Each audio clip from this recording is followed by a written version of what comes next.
if she gets really cold, she can do that. See? I really like the vents on this car. They swivel.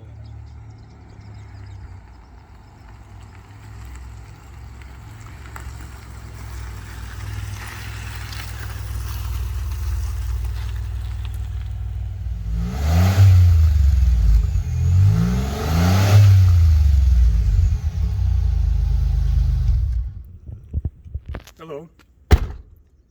One serial marshmallow owner guy here. That's my marshmallow. Huh. Don't eat it! Now I don't even own one marshmallow. I'm not even Emily. My name is Rod. You may remember me from my 2-minute exercise workout video. 6-pack flaps. I've also been in the movie The Hateful V8 and the Supercharge Me. That's my most famous film so far. So today we're going to look at a car that I'm going to have for sale, a 1996 Buick Riviera, supercharged. Alright, so first we're going to take a look at the outside. We're going to take a look at the inside and under the hood, and I'll discuss some of the work I've done to it. This car has original paint, in very nice condition. You may notice the wheels are not Riviera wheels. They do have Riviera center caps, but these are actually from a Cadillac, and I really prefer them over the Riviera wheels, all the different options they had throughout those years. The tires are brand new, less than 1,000 miles on it, Michelin X tires. I hate selling a car to people that don't have good tires on them.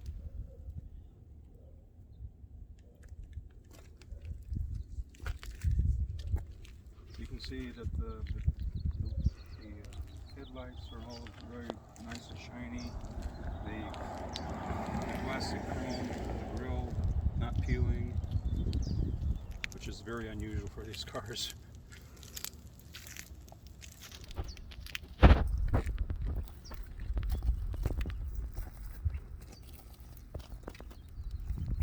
have a couple of personal touches that you can remove if you don't care for. I put a 3800 engine emblem on these in a place that I think makes it look really sporty, but if you don't like it, they can come off.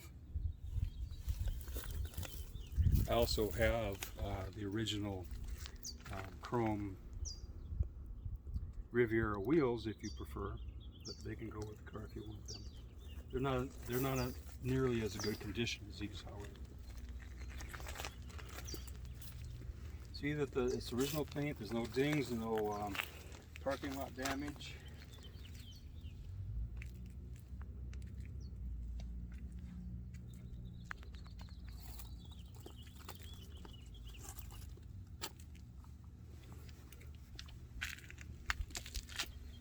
I'll demonstrate some of the power accessories. The power antenna works just fine.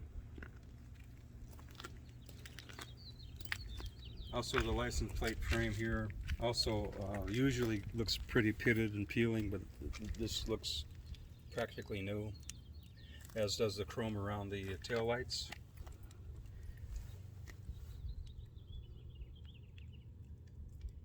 And you can see that the exhaust system is not stock either. I put turbo mufflers on it and stainless steel dual tailpipe tips. Looks a little bit sporty this way, I think.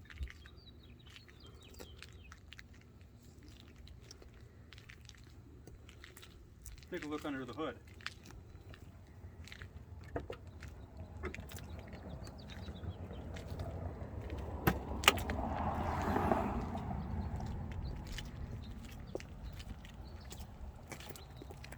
We'll go over some of the things that the previous owner has done and what I have done to this car.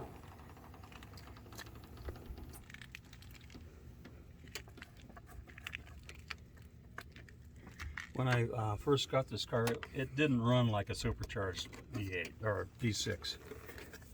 So I did some investigation and testing, and it turned out that the couple of the vacuum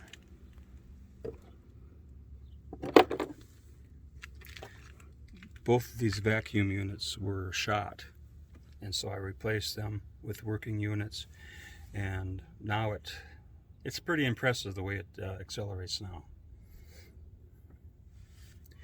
The previous owner did me a favor and the next owner a favor. The weak spot on these 3.8 V6 is the intake manifold gasket tends to fail after a while, as sometimes does the rocker arm gaskets. He replaced both. He replaced the intake manifold gaskets, the rocker arm gaskets, and he also, you come here real close, you see this metal elbow? There's one on each end. Those are originally plastic and they tend to fail, and he replaced them with the metal ones. So this was done right. Now this car with I know it's almost 79,000 miles has at least another 100,000, if not 150,000 miles more to go. The engine, or people talk about Toyotas, yeah, they're good engines. This particular Buick engine is a rival as far as longevity and reliability. Put this back to get it.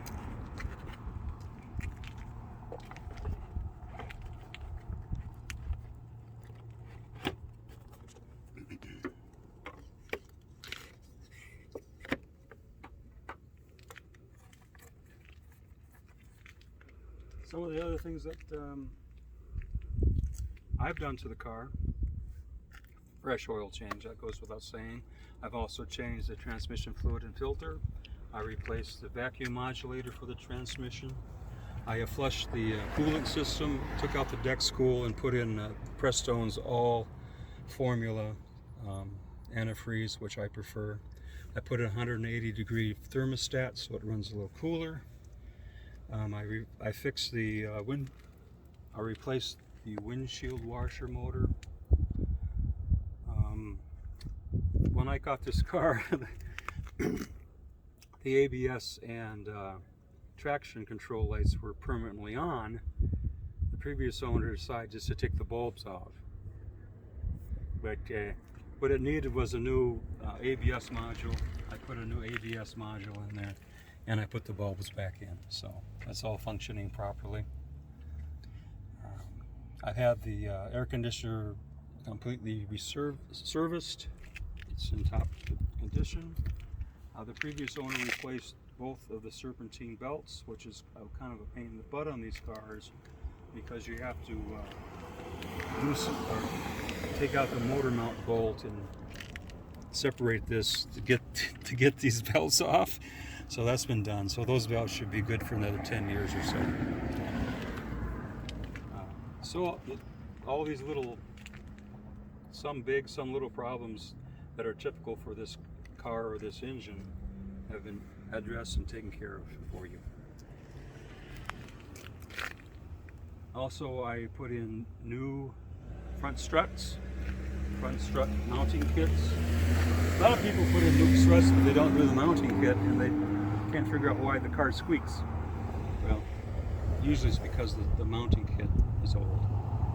Also did the front ball joints, the front lower control arm bushings, both the forward and the aft bushing. The previous owner put new rotors and calipers for all four wheels. The brakes are in tip-top shape. Yeah. Really, this thing performs and runs very well. I would drive it anywhere without any problems. I've only had this car since January, and I plan on keeping this for quite some time. I love this car. I happen to have another one like it, which has more miles on it, but I'm selling the nicer one because I'm trying to raise money to buy a Riviera between 1966 and 1972 model year. few to choose from. They seem to be selling a lot lately. The prices are going up all the time, and up until the year 2006, I never owned a car newer than 1972. And since 2006, I haven't owned an old car, and I'm really getting nostalgic to own the old one. So I want to sacrifice basically one of my newer cars to buy an older one. So that's answers the question that people always ask: why are you selling it? Is it because it's a piece of crap and you want to get rid of it? Are you trying to cheat me? No, I don't sell a car until it's ready to be sold.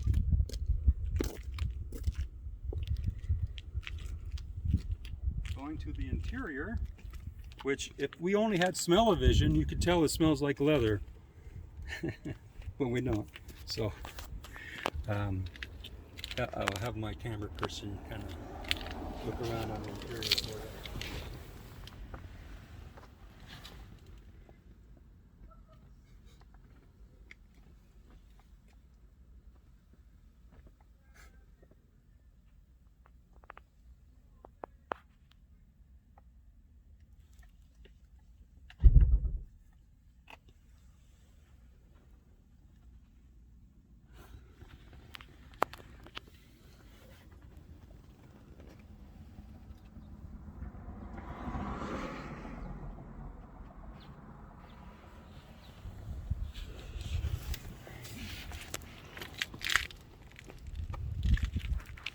Back seat.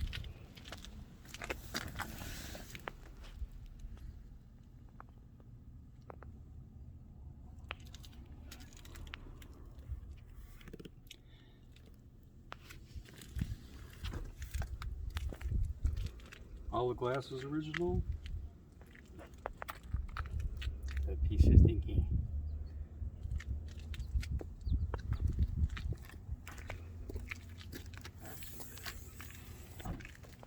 Under here is the original spare tire and the jack and everything.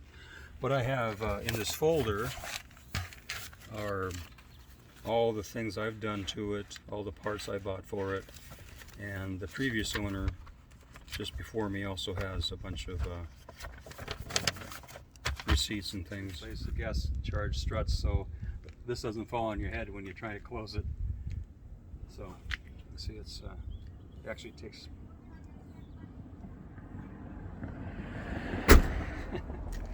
demonstration. Then we can go into some of the power accessories. Watch the antenna here.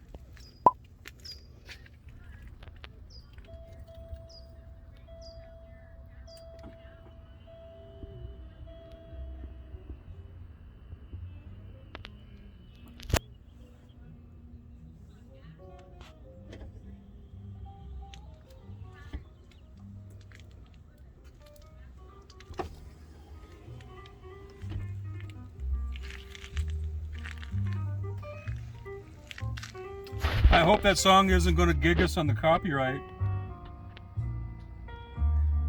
Also, the power windows work, or the power mirrors work and everything. There's a heater control for the passenger that usually, but it could be a he, would make it either cooler or warmer than the driver has set it. That works. If she gets really cold, she can do that. See? I really like the vents on this car. They swivel and you can direct. I just like them. They're cooler than most cars. Here's a cassette holder. This is still in the cassette era. I think 97 or 98 they put CD holders in here. I happen to have my last two cassettes I ever owned right in here. One's a TDK, one's a Maxell. Everything's something else.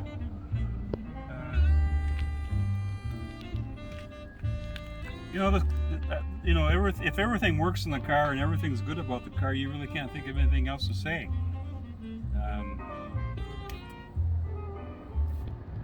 I really can't think of anything else to say. So, think that's it. All right. Another thing I like to mention that some people, sometimes I forget, obviously, is all the weather stripping, all the window wipes here, that's cat whiskers they call them, all the seals for the door and everything, all very soft and supple.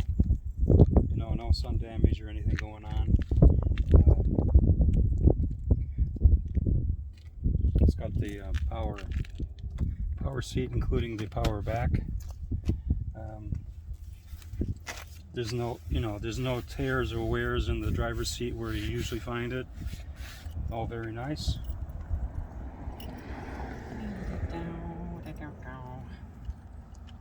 No cracks in the dash. Maybe you can get the shot. I don't know. Maybe through the glass would be better. I'm not sure. Does that work well? Seems to. Okay. It's a little glare off there, but.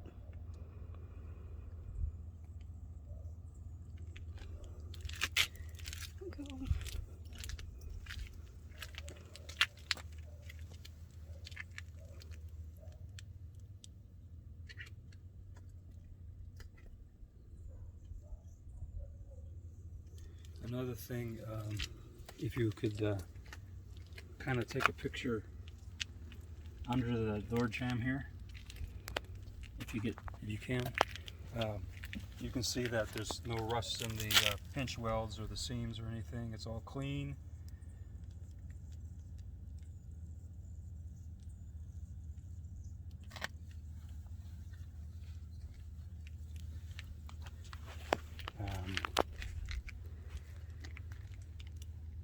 I put new speakers in both the doors and the rear trunk. No modification necessary. Got the clutch field harness, it plugged right in. It sounds much better now. In fact, one of the speakers were blown, and I decided to just go ahead and change them all. You know, whoever owned it before played the stereo way too loud. Destroyed the speakers. You know, you never catch me playing music loud, I'll tell you that. Never catch me going 120 miles an hour either. Boy, I tell you what. So, if you were buying the car, camera person, is there anything you'd want to know about it? No, I think it's a pretty smooth ride, sporty, just enough class. I don't see any flaws that I can pick out. Of course, you're going to find something like a rock chip or something. Right. Stuff like that. You know, the car's 25 years old, almost 26 now. Nothing that would bother me though. Yeah. So it's, it is a used car, but you could go to Carvana and buy a car that where they paid $500 for, and they sell it to you for $500. In fact, I took a car to them once. Well, CarMax, that's where I took it. CarMax. I brought this car in, brand new Michelin's. I had $500 in the tires.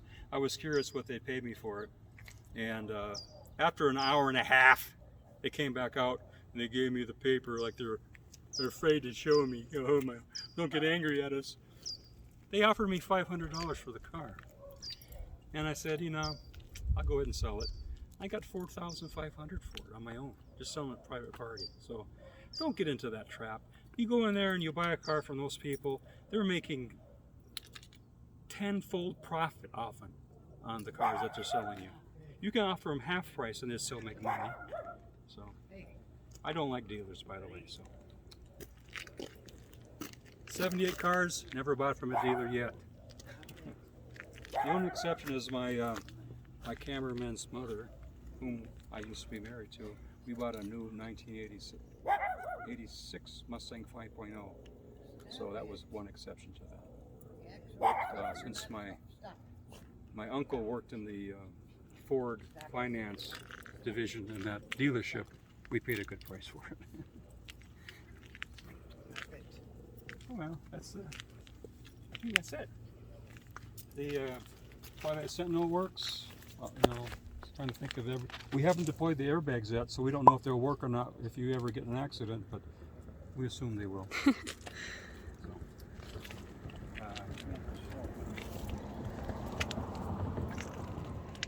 How the glove box works, you can open the glove box and it opens, so that works too. It's got 4. Is it 4? Let me check real quick. The all important.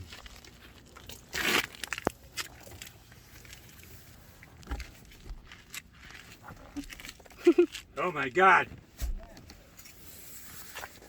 It only has 2 cup holders. Only 2. The person in the back will have to hold their cup, you know. So make sure you don't have anybody clumsy sitting in the back seat. That's what you don't want is root beer all over your back seat.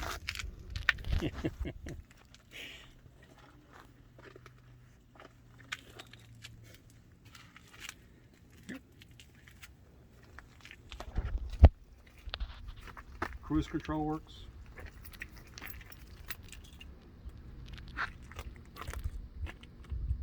And that's it. Ta-da! So, you know, I had a lot of cars in my life, and I had about 78. Wow. Yeah, pretty cool, huh? I've never even driven one. Well, you will, I hope. It'll probably be an electric car, and you probably won't be able to drive it. You have to sit there like while the car drives for you. You kind of sit there, what should I do? Okay, well, maybe I can play video games. And then the car smashes into something. Okay, so back to serious things. I've had cars that are very, very nice cars, right? I've also had cars that I bought from the junkyard. This one car was a 1962 Ford Falcon. It was up in Wisconsin where, you know, cars get rusty. And I needed a car to drive in the winter because I didn't want to drive my nice 1957 Thunderbird in the winter. I didn't want it to get dirty and rusty, so I had a car for the winter, right? I paid $80 for it. And I don't think I've done anything to it other than maybe change the oil, make sure the fluids were up. But I didn't do anything mechanical to it. I may have bought some tires, maybe. I don't know. I don't even remember if I ever bought tires for it. I just drove it like it was out of the junkyard. I think I had it for 2 or 3 years, 2 or 3 winters. After I was done with it, I sold it to my brother Randy. I said, you can have it for $40. I'll give you a deal. And he drove it for quite some time. And then when he got done with it, he took it back to the same junkyard and he got his $40 back. That was pretty economical, you know. It's a lesson. Don't ever buy a new car because you never get all your money back. Right? Go to the junkyard and buy your cars. Never get a car. You're not going to get a car, you think? No. You don't want one? No. Really? I'd rather just go on my bike.